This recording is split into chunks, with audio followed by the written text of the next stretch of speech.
Welcome to the Cabral Concept, where board-certified naturopath and integrative health practitioner Dr. Stephen Cabral shares how he was diagnosed at the age of 17 with a life-altering illness and given no hope for recovery. It was only after studying and traveling all over the world did he discover how to combine ancient Ayurvedic healing practices with state-of-the-art naturopathic and functional medicine to fully rebalance the body and re-energize it with life. It's time to discover how to get well, lose weight, and finally feel alive again. And now, here's your host, Dr. Stephen Cabral.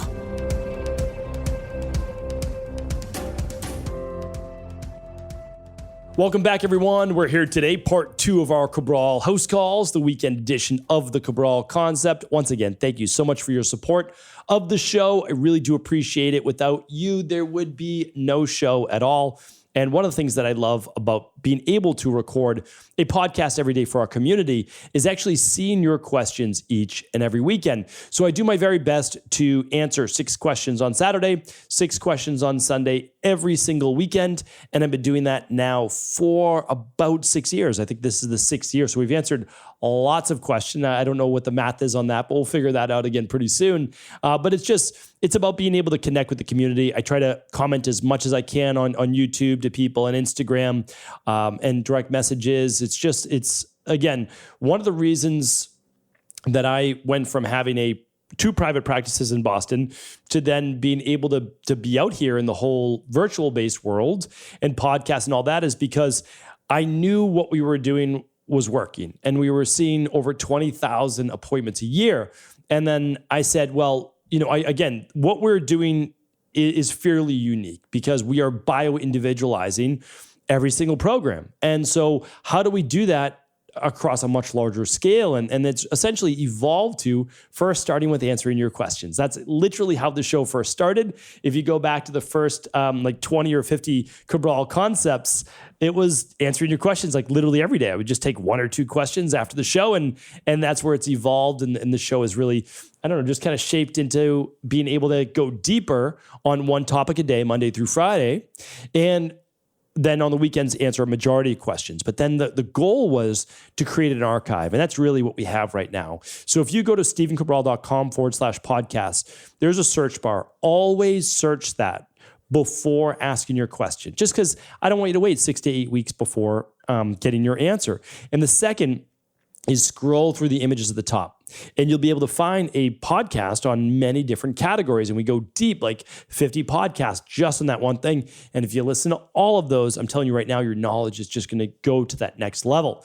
And the last part is you can write in every single day in our private Facebook group at cabralsupportgroup.com, and you can get same day answers and even find podcasts that you need just by writing in right there. So a lot of different resources. Excuse me. By the end of the week, my 7th podcast of the week, my voice is always going in and out. So I'll do my best for you.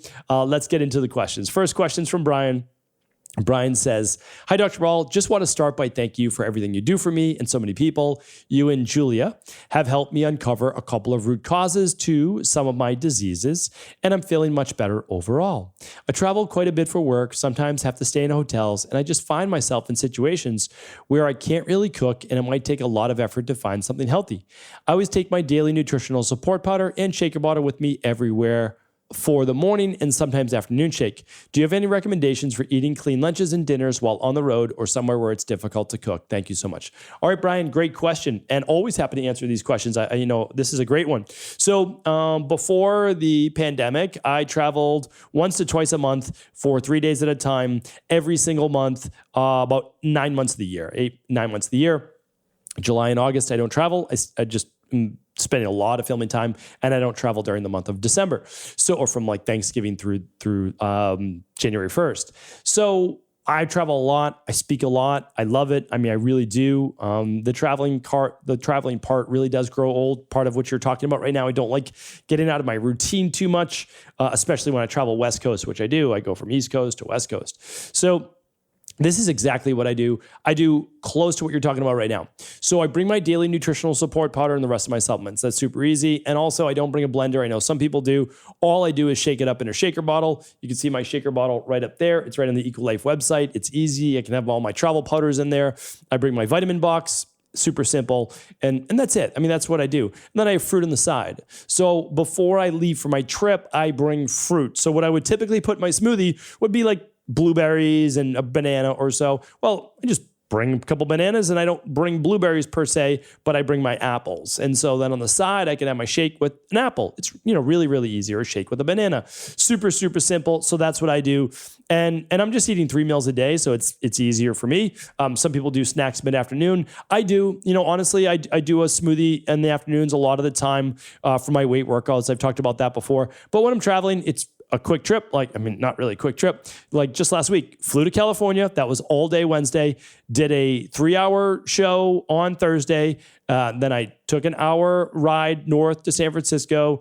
Then I had a 3:30 a.m. wake up call on Friday, and I flew home because I wanted to be home with my family that night. So that was that. And so basically it's like one day. The only day I could possibly work out was the Thursday. And I did that after I did a hotel workout. Anyway, I do 3 meals a day. And all I'm doing before is I'm actually like looking on the plane. Hey, like where am I going to eat near my hotel? Okay, lunch is done. And then I'm typically just going to Whole Foods when I arrive. And I land at Whole Foods, and then I buy anything that I would typically like. I'll bring a couple of Whole Food snack bars for the plane. We have the cinnamon apple still in stock at Equal Life. Yeah, so that's it. I meant to answer this just like in a minute or two, because I'm trying to give each question a minute or two to give everyone their due. But I use a Sprouts or an Erewhon or a Whole Foods as one of my go-tos, and I'm typically using their hot bar right there, or their salad bar, and I'm just making something simple. Like I eat really simple when I'm away, nothing gourmet at all. Or I'll use one of my flex meals for the week. That might be a meal out. So that's all. I keep it super simple. Like I'll look for an acai bowl for lunch. I'm trying to make the best choice that I can and keep it super simple. That's what I do. All right, Anonymous is up next. Dr. Cabral, I recently ran the heavy metals and minerals test, and it was recommended that I start on a multivitamin for some subtle mineral deficiencies. I'm using the EcoLife activated multivitamin and have noticed my urine being more neon yellow color. I am very well hydrated. My urine very rarely goes past a very pale yellow, mostly clear. All right. So is it a sign that it's not being absorbed or getting too much or offloading the excess? Thank you for all you do. All right. So here's a good example, though. This is just written by Anonymous, so I don't have to, nobody has to take offense to it. But this has been written about many, many times on my podcast page. So you literally just go to StephenCabral.com/podcast and just type in like neon yellow or yellow urine, or you'd be able to find this answer. All this is excess, like water soluble, used up B vitamins. That's all that it is, honestly. No harm has ever been shown from it. And here's why: they're water soluble. So we give you the methylated form of these B vitamins, the absorbable form, the actual form that your body uses. So you don't have to worry about MTHFR gene mutations, MMR, MTR-based issues, and it's all taken care of for you. So if you're taking these, you're going to have any excess, just going to be a little bit of neon yellow. It's 2 a.m, 2 p.m. If you'd like to have a little less, then you just could take 2 a.m, 1 at lunch, 1 at dinner, and you could do that. So that's all. It's just literally the excess water soluble vitamins. And that's also why you see it's a yellow powder. You can actually, ours are vegetable capsules, so you can see right through it. And that's going to happen with any B vitamin at all. Ours is just a much cleaner methylated form. All right. So hopefully that's helpful. And again, that happens to everybody. Leslie's up next. Hi, last year I was admitted to the hospital with COVID pneumonitis and had oxygen for 12 days. I was hypoxic on admission, but not noticeably breathless. I had silent hypoxia. I have been on a good nutrition plan since hospital discharge, taking zinc, C, vitamin D, and I've just had a 12-week follow-up with an x-ray which shows resolving pneumonia. I feel quite well, but worried about the recovery of my lungs. My blood saturation is good at 99%. Can you give me any advice on what to do to improve my lung recovery? Many thanks. Okay, so this is where I have to give my medical disclaimer. Thank you for bringing it up. So I can't give you any medical advice. I can't give you any diagnosis, any cure, or medical treatment plans. What I do is I look at the underlying root causes for all health and dis-ease of the body. So here's the thing. I honestly don't have to give you too much advice because you're doing great. I mean, that's the truth, right? You're doing great. You're taking your basically, it sounds like you're taking the daily foundational protocol level 2, which is what I do, and you're taking the immunity protocol, which is your vitamin C, your balance zinc, and your liquid vitamin D at about 4,000 IUs. Okay, so, I mean, I think you're doing fantastic. So how do we improve the overall lungs? Well, we want to do breath-based work. So I would actually, I have a bunch of interviews on breath work. You want to do nasal-based breathing, which could honestly be as simple as, well, this is a great podcast with Dr. Belisa. So Belisa, I believe it is, at stevencabral.com/podcast. I would definitely listen to that one. That's one definite. But you want to work on belly breathing, go for a walk and try not to use your mouth for breathing. Try to just breathe in through your nose, and you can breathe out through your nose if you'd like, or out through your mouth. But you just don't want to take in the breath through your mouth, okay?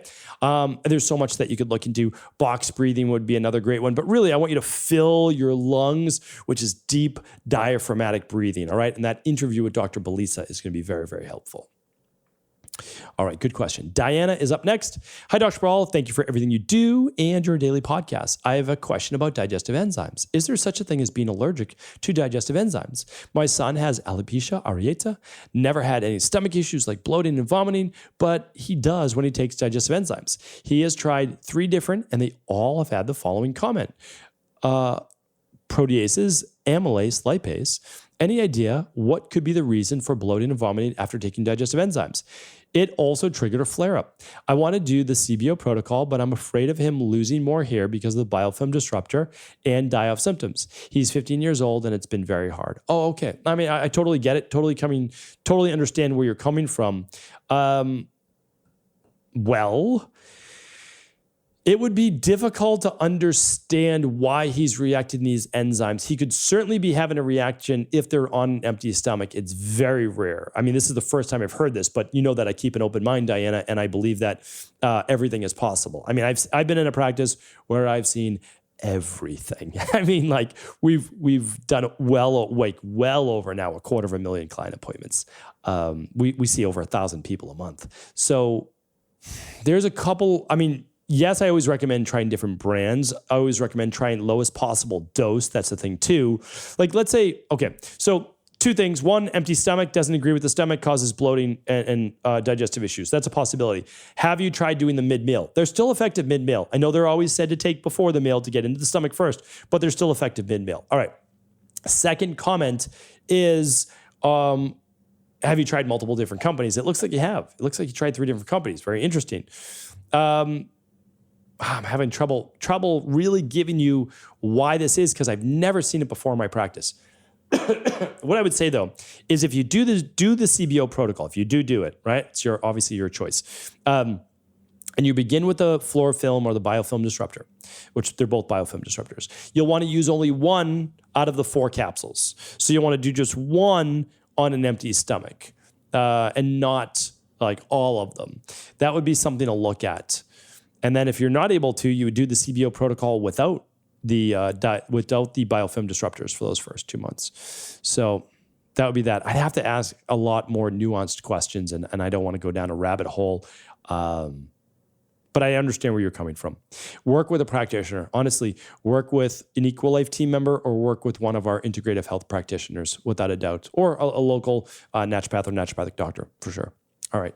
Sorry, Diana. I'd love to be able to give you more. I need more back and forth, and I'm not able to do that, so I apologize. Michelle's up next. I have a family member who is just diagnosed with mitochondrial disease. Can you recommend Ayurvedic functional medicine approach, labs, or tests that she should run? Any insights would be appreciated. Love your podcast. Michelle, thank you so much. Appreciate you. All right, so yeah, 100%. Mitochondrial disease is such, again, like a misnomer. It's like IBD. Okay, so you have bloating, you have gas, and you have distension, and you go to your doctor, and they're like, oh, I know exactly what it is. You have IBS, and it might become IBD. And you're like, oh, wow, that's amazing. Thank you for diagnosing me. What should I do? They give you a couple medications, and then you go home, and you Google IBS, and you're like, my doctor just told me I have irritable bowels. I have irritable bowel syndrome, and it might turn into irritable bowel disease. And you're like, tell me something I don't know. Of course, I know I have irritable bowels. What does that mean? It's a misnomer. It's like, it's not a diagnosis. Okay. You're telling me I have symptoms. I know I have symptoms, right? You know, when I when I had chronic fatigue, it's like I go to a doctor and they're like, well, it sounds like you have chronic fatigue. And I'm like, I know I have chronic fatigue. I know that. You don't need to tell me that. I came here telling you I have chronic fatigue, right? And then I got diagnosed with Addison's disease. And it's like, okay, well, I get the diagnosis now, but I still have chronic fatigue. You're like, you just gave me a new name for it. So anyway, again, everything has an underlying root cause. We have a great, again, no treatment plans here, but we have a great product for the mitochondria. And it is the advanced renewal system, or the very least cell boost. I mean, clinically proven. Like, these are legitimately clinically proven products. However, you need to figure out what's the underlying root cause, right? While you're using something like that. So my recommendation is the Big 5 Labs. If you can't run the Big 5 Labs, you'll run, without a doubt, the starter kit. The starter kit will actually look at mitochondrial function, plus gut, plus vitamins, plus detox, neuros, and then it will also look at your vitamins and heavy metals as well. So the starter kit is included in the Big 5. The Big 5 is 5 labs. The starter kit is 2 labs. So that's where I would start. All right, good question. One more question for today. It's from Lorena. Lorena says, we all know how estrogen dominance and weight gain in the midsection are related. But this is interesting because there has been studies that showed how the risk of diabetes was reduced 62% in women currently using hormone replacement therapy compared to women who had never had hormone replacement therapy. One resource suggested that loss of estradiol, the primary human estrogen, from either natural or surgical menopause caused an abrupt reduction in metabolic rate, a tendency to increase fat around the middle, increase problems with cholesterol and triglycerides, and increase progression to metabolic syndrome. So which one is it? Does it cause weight gain or not? I'm confused now, and I only trust your advice. Haha. All right, Lorena, I can answer this for you, and I appreciate the trust. But honestly, I always say, listen again. Like, go out there, gather your information. Here's the issue: people, they have to believe one thing, and I understand that. Believing in one thing, it gives you safety, it gives you security, and it gives you definiteness, right? But that's why, when I talk about specific things, again, I put out a post on Instagram that nutritional yeast can be a neurotoxin. And there were all these people who lost their minds. They literally it couldn't handle it because there's a couple of practitioners out there recommending nutritional yeast. And I said in the comments, what I said is absolutely true. Nutritional yeast has the same chemical makeup as MSG, monosodium glutamate. And monosodium glutamate can obviously convert to glutamic acid, and that could be a neurotoxin. People can't clear it well enough. But not everybody has that issue. And some people can actually get the benefits from nutritional yeast with all the B vitamins and other nutrients in it, right? So it's like, well, both are correct, but in a lot of people's minds, both can't be correct. The problem is, it's something called bioindividuality. And in this case, it's actually a lot simpler. So if you have high levels of estrogen and lower levels of progesterone, you have estrogen dominance, even if the estrogen is normal. So you have all of the symptoms of high estrogen. So you have the weight gain, the water retention, the inflammation, the low mood, the more towards depression, potentially adult acne, all sorts of issues, right? And sometimes even hair loss. But then when your estrogen goes too low, you also can have weight gain, bone loss, high cholesterol and triglycerides, and hair loss, and night sweats in both directions. So you're like, well, which one is it? It's never one or the other. And that's what I try to teach. It's why I'm one of the only people teaching it this way, and it's the true way. It is the truth, right? It is the truth. And because you just see 2 studies, right? That's why you can't go by, I tell you, people cherry pick the studies. So you can't go by that. That's also why in our industry, people don't know what to make of me and whether they're on my side, and I use that in air quotes, or not. There's no sides. All that matters are the patients and the wellness clients we are trying to help. That's all that health and natural medicine should be about. That's it. So here's the thing. Why do you see this? Because what is most important in the human body is balance. You want your estrogen levels balanced. You don't want them too high, and you don't want them too low. So what we do with women in our practice, post-menopause, when estrogen levels are lower, we run one lab, stress hormones, mood and metabolism lab. That's the lab that you have to run. That's it, stress hormones, mood and metabolism. So again, you can go to stevencabral.com/labs. You'll be able to find that. Then, if appropriate, we use DHEA, plus a product called estrogen support. We naturally support estrogen levels to bring them up within a normal range. After using those products, plus anything else we recommend for balance, that's why we like the big five if you can do the big five. Then we'll retest after about 12 weeks. We'll see that you're in the normal range. And if you're too high, we'll just bring it down a little bit. If you're too low, we add just a little bit more. It's bio-individualized, and that is why we're able to get such great results for our community, is because we don't guess. We literally give you what you need based on you as an individual, which shows up in your labs.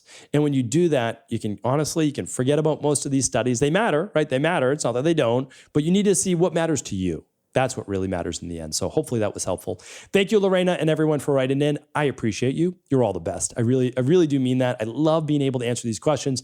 I love our community. It's my favorite thing to do, to be able to do this podcast, to be able to teach. So thank you so much for supporting the podcast. If you haven't left a review yet, I would love you to leave a review, whether it's on Amazon or Google or Spotify or iTunes. If you could just take 10 seconds to leave that review, that would mean the world to me. Thank you so much. Take care, and I'll be back tomorrow on our Mindset and Motivation Monday. Did you know that the body really only becomes sick or imbalanced in only two ways? Over time, you become deficient in vital nutrients, and you also accumulate toxins internally and from the environment. As those nutrients diminish and you increase your total toxic load, your body then begins to show the first signs of dis-ease. It's actually quite predictable, and the good news is that if we know how you began to fill up that proverbial rain barrel, we also know how to empty it to begin the healing process. I was fortunate enough to learn this ancient healing process from my mentor after suffering from debilitating diseases for close to a decade. It was only when I began to implement these techniques did I finally overcome my illnesses and go on to live a life of energy and vitality that I now enjoy. I'd like to share with you now what I discovered after traveling all over the world and how to combine the best of ancient healing wisdom with state-of-the-art science. Allow me to teach you exactly how I've been able to help over 250,000 people to empty their rain barrel and begin to transform their body and lives into what they've always hoped they could be. To get your copy of the international bestseller, The Rain Barrel Effect, simply go to stephencabral.com/rainbarrel.